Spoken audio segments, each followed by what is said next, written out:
అయోధ్య రామాలయంలో విగ్రహ ప్రతిష్టాపన కార్యక్రమం ఈ జనవరి 22న జరగనుంది. ఈ కార్యక్రమం అత్యంత వైభవంగా జరిపేందుకు సన్నాహాలు సాగుతున్నాయి. ఇందులో పాల్గొనేందుకు ఆధ్యాత్మిక గురువులు, రాజకీయ నాయకులు, సినిమా తారలు, క్రీడాకారులు ఇలా చాలా మంది సెలబ్రిటీలు వస్తున్నారు. ఈ ఆలయ నిర్మాణం అత్యంత చారిత్రాత్మక ఘటనల్లో ఒకటిగా చెప్పుకోవచ్చు. దశాబ్దాల పోరాటానికి ఫలితంగా నేడు రామజన్మభూమిలో రామలయ నిర్మాణం సుసాధ్యమైంది. దేశవ్యాప్తంగా ఉన్న సాధువుల్లో దాదాపుగా 4,000 మంది ఈ కార్యక్రమ నిర్వహణలో భాగం పంచుకుంటున్నారు. సుమారు 8,000 మందికి పైగా భక్తులు పాల్గొంటారని అంచనా వేస్తున్నారు.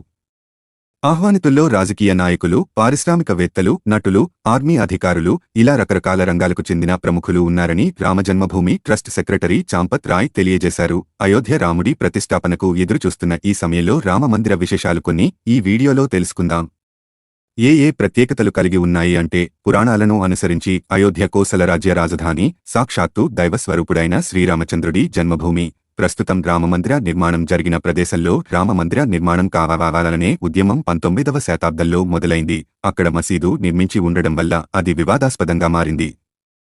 1980లలో విశ్వ హిందూ పరిషత్, బీజేపీ ఆధ్వర్యంలో ఉద్యమం తీవ్రరూపం దాల్చింది. తర్వాత పురావస్తు సర్వే ఆఫ్ ఇండియా ఈ స్థలంలో పరిశోధించి ఆలయ అవశేషాలు ఉన్నాయనే ఆధారాలను కనుగొన్నారు. అలాగే ఈ అయోధ్య ఆలయం ఎత్తు సుమారు 161 అడుగులు, మొత్తం 28,000 చదరపు అడుగుల విస్తీర్ణంలో ఈ ఆలయాన్ని నిర్మించినట్లు మందిరం డిజైన్ను రూపొందించి సోంపుర కుటుంబం వెల్లడించింది.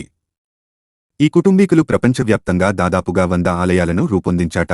సోమనాథ ఆలయం, చంద్రకాంత్ సోంపుర ఆలయాల ప్రధాన వాస్తు శిల్పి. అతడి 2 కుమారులు ఆశిష్, నిఖిల్ సోంపురాకు సహాయకులుగా పనిచేశారు. ముఖ్యమైన విశేషాల్లో ఒకటి, ఈ మందిర నిర్మాణ పునాదుల్లో దేశంలోని 2,587 ప్రాంతాల నుంచి పవిత్రమైన మట్టిని సేకరించి ఉపయోగించారట. ఝాన్సీ, బిథూరి, యమునోత్రి, హల్దీఘటి, చత్తోరోర్ఘడ్, గోల్డెన్ టెంపుల్ ఇలా రకరకాల పవిత్ర ప్రాంతాల నుంచి సేకరించిన మట్టిని ఈ మందిర పునాదిలో ఉపయోగించారు. ఏ నిర్మాణంలో లేని విధంగా ఆలయ నిర్మాణంలో ఎక్కడా కాంక్రీటు కానీ, ఇనుము కానీ ఉపయోగించలేదు. రాళ్లు మాత్రమే వినియోగించి పూర్తి ఆలయ నిర్మాణం సాగింది. మరో 1000 సంవత్సరాల పాటు ఈ ఆలయానికి మరమ్మతులు అవసరం పడకపోవచ్చని నిపుణుల అంచనా. రామసేతు నిర్మాణ సమయంలో రామదండు రాళ్ల మీద శ్రీరామనామాన్ని రాశారు. అవి నీటిమీద తేలుతూ ఉండేందుకు రామనామే కారణమని నమ్మకం. ఇప్పుడు ఈ ఆలయ నిర్మాణానికి వాడిన ప్రతి ఇటుక మీద శ్రీరామనామం లిఖించి ఉంది. ఇవి అత్యంత మన్నికైన ఇటుకలట. ఈ ఆలయ నిర్మాణం ఉత్తర భారతీయ ఆలయాల తరహాలో గుజారా చౌలుక్య శైలిలో అయోధ్య ఆలయాన్ని నిర్మించారు. ఈ అయోధ్య రామమందిర ప్రారంభోత్సవ వేడుకకు థాయిలాండ్ నుంచి మన్ను వస్తుందట. ఇదివరకు నిర్మాణ సమయంలో కూడా థాయిలాండ్లోని 2 నదుల నుంచి సేకరించిన నీటిని కూడా వినియోగించారట. అంతేకాదు అయోధ్య రామాలయం రెప్లికా ఒకటి థాయిలాండ్లో నిర్మించారు. ఆలయం గ్రౌండ్ ఫ్లోర్లో రాముడి పుట్టుక, అతడి బాల్యాన్ని వర్ణించే శిల్పాలు చెక్కారు. మొదటి అంతస్తులో రామసభను వివరించే శిల్పాలు ఉంటాయి. మందిర నిర్మాణానికి భరత్పూర్ నుంచి గులాబీ రంగు బన్సిపహార్ పూర్ శాండ్ స్టోన్ను వినియోగించారు. అలాగే ఈ ఆలయం మొత్తంలో ప్రధాన ఆలయం 2.7 ఎకరాల విస్తీర్ణంలో ఉంటుంది. ఆలయం మొత్తం పొడవు 380 అడుగులు, శిఖరంతో కలిసి ఆలయం మొత్తం ఎత్తు 121 అడుగులు.